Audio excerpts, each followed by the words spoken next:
Even though I tried to get details from the Vietnamese man, he didn't understand my Japanese because he was anxious. When he finally started speaking, I couldn't understand him. Time passed frustratingly, and Sarah sighed. This is problematic. We need to get the details quickly before his memory fades. But getting an interpreter now will take time. Is there no other way? Sarah sighed again and glanced at me. Seeing her pleading eyes, I made up my mind. My name is Michael.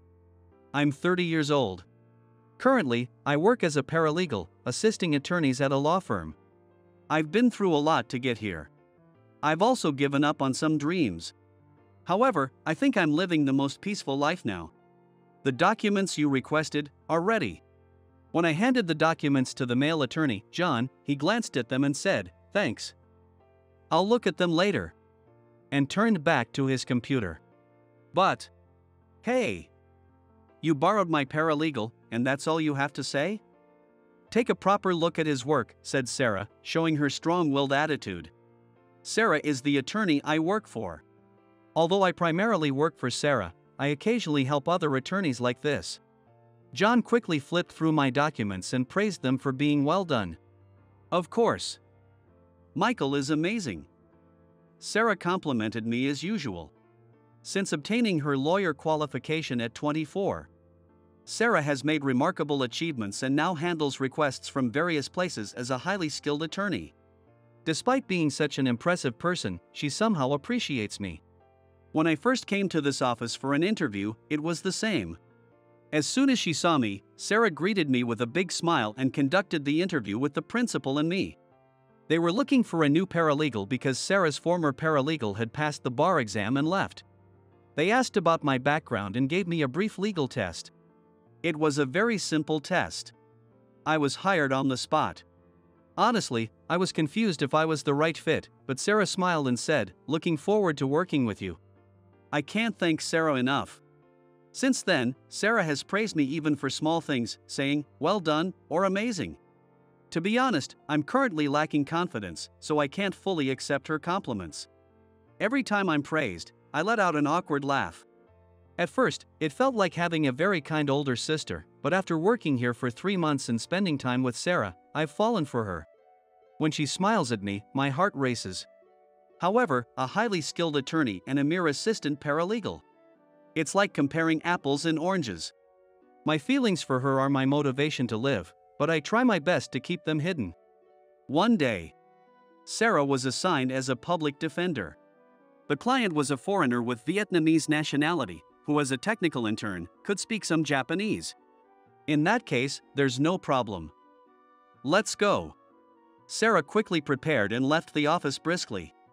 I hurriedly followed her. While moving, we checked the details of the case. Oh, this is... I was speechless. We need to push for a reduced sentence somehow. Sarah frowned as well. The Vietnamese client had been involved in a type of fraud. He had withdrawn cash using someone else's card as a so-called runner. In recent years, special fraud cases have been increasing, often leading to harsher sentences for fraud and theft. Depending on the scale, even first-time offenders often face jail time, making this a challenging case. The Vietnamese man we met was named Nguyen. As soon as he met Sarah, he kept repeating, "I didn't know it was a crime." Even though we tried to get details from him, he couldn't understand our Japanese due to his anxiety. When he finally understood and spoke, we couldn't understand him. Time passed frustratingly, and Sarah sighed. This is problematic. We need to get the details quickly before his memory fades. But getting an interpreter now will take time. Is there no other way? Sarah sighed again and glanced at me. Seeing her pleading eyes, I made up my mind. I spoke to Nguyen in Vietnamese. Nguyen looked surprised for a moment, but then his eyes lit up and he started speaking rapidly. I had to ask him to slow down as I couldn't understand him when he spoke too fast. Sarah's eyes widened in surprise. I didn't want anyone to hear my broken Vietnamese, but this wasn't the time to be picky. I continued to converse with Nguyen in Vietnamese. Nguyen's story was pitiful. Life in his home country was tough, so he learned Japanese and came to Japan as a technical intern. However, his internship site wasn't doing well, and he had almost no money left after living expenses and sending money home. At that time, someone told him about an easy part-time job. He was just supposed to withdraw cash using a card handed to him by that person. When he asked why, he was told it was to help an elderly person who had difficulty moving. He believed the story. He even thought he was helping someone. He withdrew the cash and handed it over, feeling proud. He was a bit disappointed when he was told, if a foreigner hands over the money, the elderly might get startled. So I'll do it later, as he wanted to see the elderly person's happy face. But he was pleased, thinking he had helped someone. However, the few $100s he received as payment was from the cash he had just withdrawn. Although he found it strange, he was so excited about getting money so easily that he ignored the doubt. As a result, he was identified by the ATM's security camera and arrested by the police. Nguyen kept repeating, "I didn't know anything." He probably was telling the truth. I clenched my fists. I was trembling with anger. Nguyen was a victim too. However, even if he didn't know, it was still theft. There's no such thing as an easy job where you get hundreds of dollars just for withdrawing money. When I explained this, he slumped down. Then, worried about the elderly person, he tearfully apologized. He had withdrawn $10,000. After that, he lost contact with the Japanese person who had hired him. Although we finally got the details and understood the situation, it didn't change the fact that it was a difficult case. After the meeting, we returned to the office. On the way, Sarah looked at me intently. "I didn't know you could speak Vietnamese. I thought you only spoke English." Hearing this, I furrowed my brow. "Ha? I never said I could speak English. I didn't even tell Ryan." When I stammered, Sarah sighed. Never mind then." Her confusing words made me furrow my brow even more. "Actually, your grandmother asked me to." "What?" I widened my eyes in surprise. "Indeed, I am currently living with my grandmother." "What did she ask? From where?" As I was bewildered, Sarah smiled. "To explain that, you'll need to tell me about your past, Michael, who graduated from Stanford University and holds a California bar license." I widened my eyes even more. How much did she know about me? I felt a bit scared, but Sarah kept smiling. Encouraged by her compassionate gaze, I began to speak hesitantly. "Due to my parents' work, I've been living abroad since the 3rd grade. I spent 3 years in Vietnam, and then, after my parents were promoted, we moved to the US. While living in the US, I developed a dream. I wanted to become a lawyer and help those in weaker positions. In a country with many immigrants like the US, there are numerous issues of all sizes. I wanted to help the people of Japan where I was born, and the people of Vietnam where I spent 3 years. With that dream, I studied diligently every day. To stand by the weak, I had to be strong. After entering Stanford University, I went on to Stanford Law School and obtained a California bar license. However, the big hurdle was the quotas. Initially, I couldn't get my own cases and had to rely on senior lawyers to meet my quotas. While there were many cases due to the litigious nature of the US, I couldn't afford to take my time with each one. I began to prioritize efficiency to meet the quotas, becoming increasingly focused on it. Then, a turning point came. I thought it was a winnable case. However, the opposing side's research surpassed mine. They exploited weaknesses I hadn't noticed, and we lost the case. The client was furious and fired me as their lawyer. I was furious with myself as well. If I had approached the case more carefully, I would have noticed and addressed the weak points. In my quest for efficiency and my overconfidence in winning, I had forgotten the most important thing. Realizing this, I judged that I was not suited to be a lawyer. Rather than helping the weak, I had neglected them. This was not the job I had dreamed of. In my exhaustion, I received a letter. It was from my grandmother. Hearing about my situation from my parents, she sent me a letter from Japan. "Come back anytime." Seeing those words made my heart tremble. The neat, careful handwriting made me naturally shed tears. "And then? I want to go back to Japan," I murmured. My memories of Japan were up to 3rd grade and the annual visits. While my maternal grandparents had already passed away, my paternal grandmother always welcomed us with a smile. She was always warm and welcoming. I wanted to go back to that place. So, I returned to Japan alone and started living with my grandmother. For the first few months after returning, I spent my time in a daze. I spent my days eating the delicious meals my grandmother prepared, sitting on the porch reading books while looking at the flowers in the garden. And sometimes helping her with gardening. Every flower my grandmother grew was vibrant and blooming beautifully, filled with love and care. She often called this my recharging period, and surrounded by flowers, I truly felt warmth, peace, and a sense of fulfillment growing inside me. As my health gradually improved, I considered starting a part-time job and began reading a local job listing magazine when my grandmother handed me her mobile phone. Despite being 80 years old, my grandmother loves new gadgets and skillfully used her mobile phone. She showed me a job listing for a law firm. Grandma. I mean, right now. I'm not really up for anything related to law.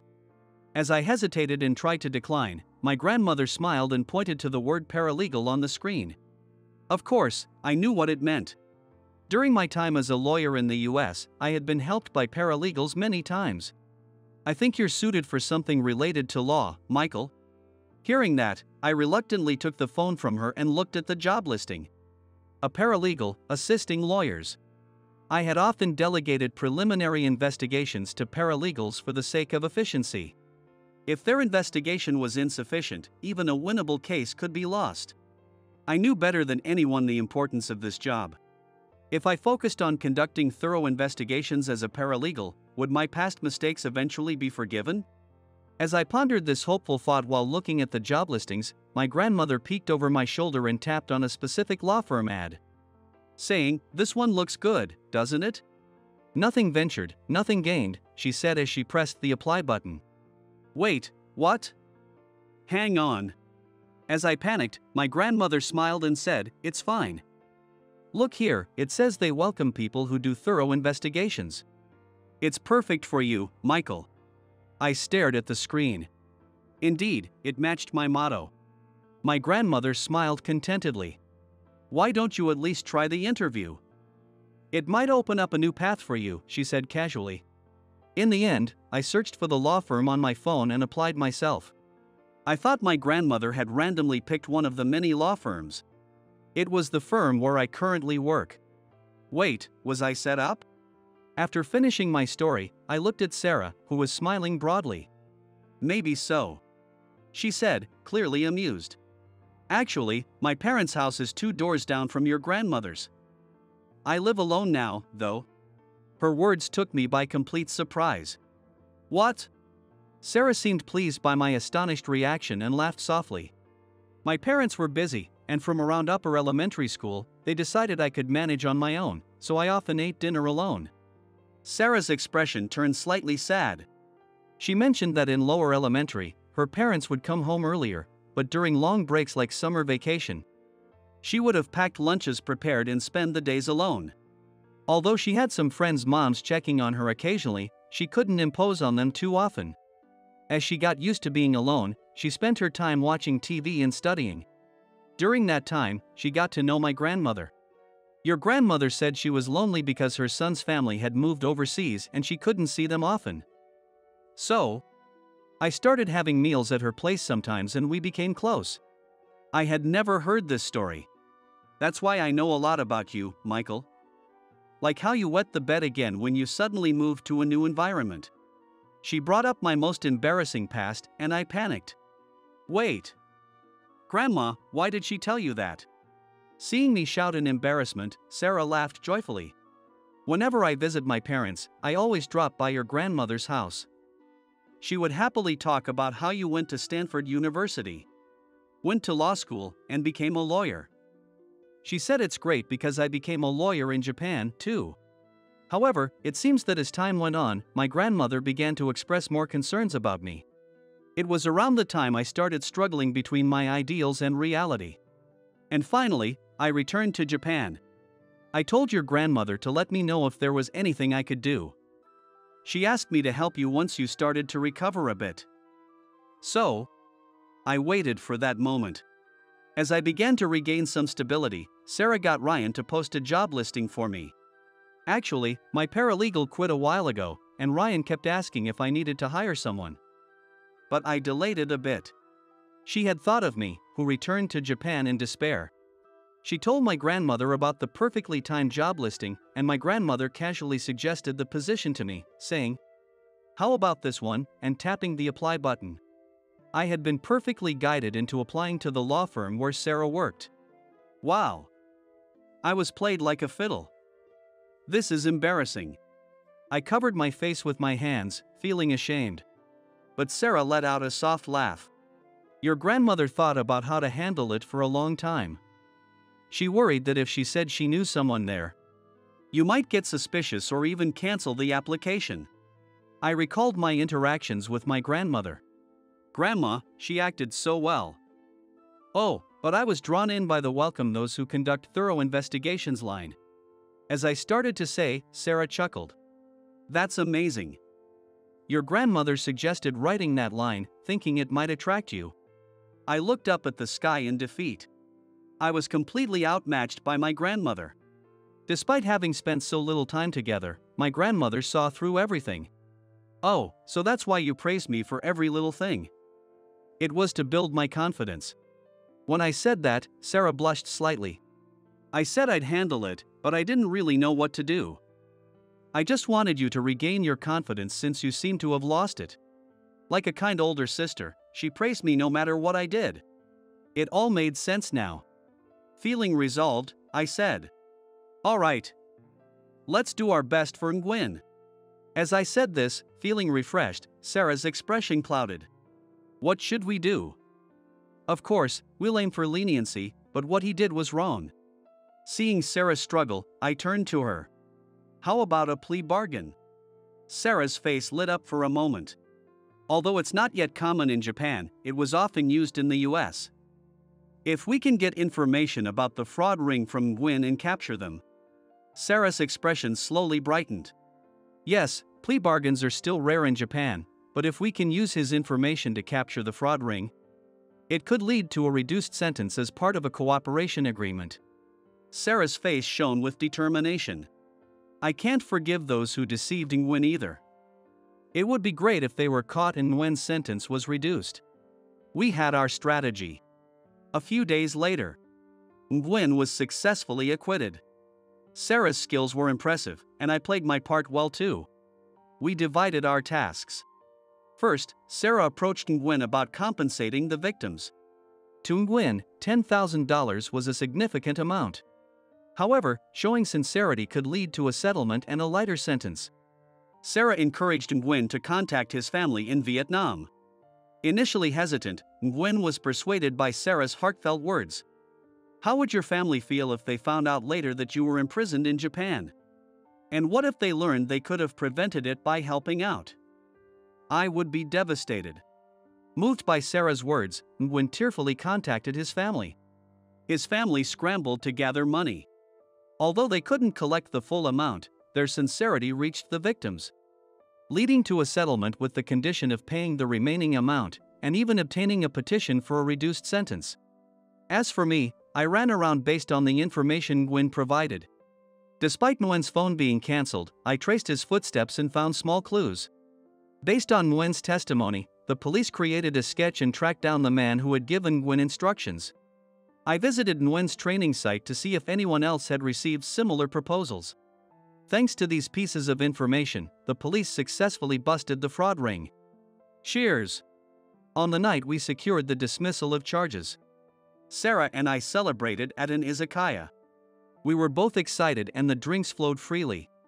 After a while, Sarah leaned her elbows on the table, her cheeks flushed, and stared at me. Being stared at for a while made me nervous. What is it? Is there something on my face? Sarah shook her head seriously. You should get your lawyer qualification in Japan. The sudden suggestion sobered me up. Why? I managed to ask. Sarah's expression remained unchanged. From this case, I realized you're truly someone who stands by your clients. Her serious gaze made me look away. It's too late for that. Besides, as your paralegal, I can support the clients well enough. Sarah lightly tapped the table. What a waste. Her words struck deep. If you stay as my paralegal, we'll only be able to help one person. But if you become a lawyer, we can help two people together. I looked down. But I don't think I'm cut out to be a lawyer. Hearing this, Sarah furrowed her brow. The main reason I left my career in the US was my shame in not being able to properly support my clients. However, there was another reason. I was exhausted by the intense courtroom battles. Especially in the US, where harsh language was often used, and as someone not naturally inclined towards conflict, I had tried to put on a brave face for my clients. But once I left and returned to Japan, I realized that world wasn't for me. Hearing my reasons, Sarah puffed out her cheeks. Coward. With one word, she struck a nerve. If you're like this, you'll never get to date me. Her sudden bombshell made me panic. What? Why? Sarah, still pouting and blushing slightly, replied. I know you like me, don't you? I turned red and stammered. No. It's just. You're drunk, right? That's it. You're drunk, Sarah. At my suggestion, Sarah slowly shook her head. Did you forget who my source is? I pictured my grandmother's smiling face in my mind. I buried my head in my hands. She's told me everything about you, you know? How you're kind, amazing, wonderful, and all that. Living alone with my grandmother could get a bit lonely. Trying to dispel the loneliness, I often talked a lot. But the only topic I really had was Sarah, so I ended up talking about her. As I buried my head in my hands, Sarah continued talking to herself. Beautiful, cute, and I love her. Hey! I didn't say that much to my grandmother. When I protested, Sarah smirked.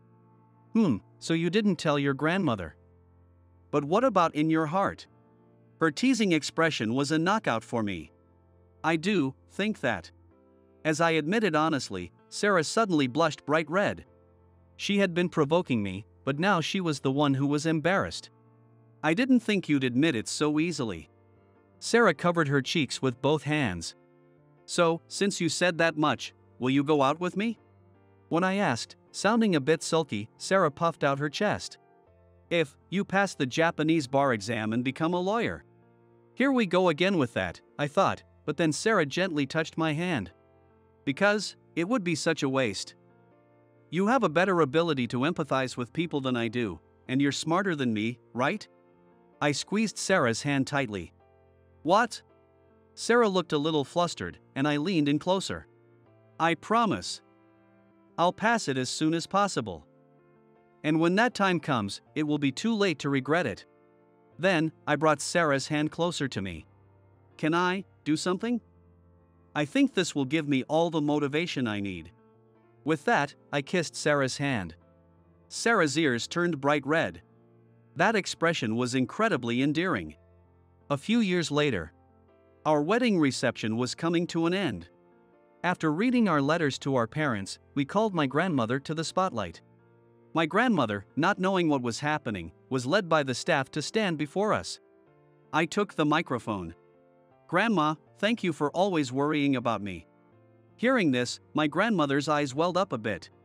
And thank you for being like a speaker, relaying everything I told you to Sarah. The whole room erupted in laughter at my words. Grandma looked away and whistled innocently. She's such a playful grandma. But thanks to that, I am now married to Sarah. I also managed to pass the bar exam in Japan. Thank you for making me midnight snacks and supporting me during my studies. Then, Sarah handed over a small package. It was a preserved flower made from the flowers my grandmother grew in her garden, so they wouldn't wilt. It was encased in glass and could be enjoyed for years. Just like the flowers in the garden, please stay healthy and keep watching over us. As I said this, my grandmother nodded with a smile. Sarah and I smiled at each other. I am who I am today thanks to my parents' care, my grandmother's love, and Sarah's encouragement. Now it's my turn to give back. I want to live my life supporting these wonderful people and the clients who come to rely on me.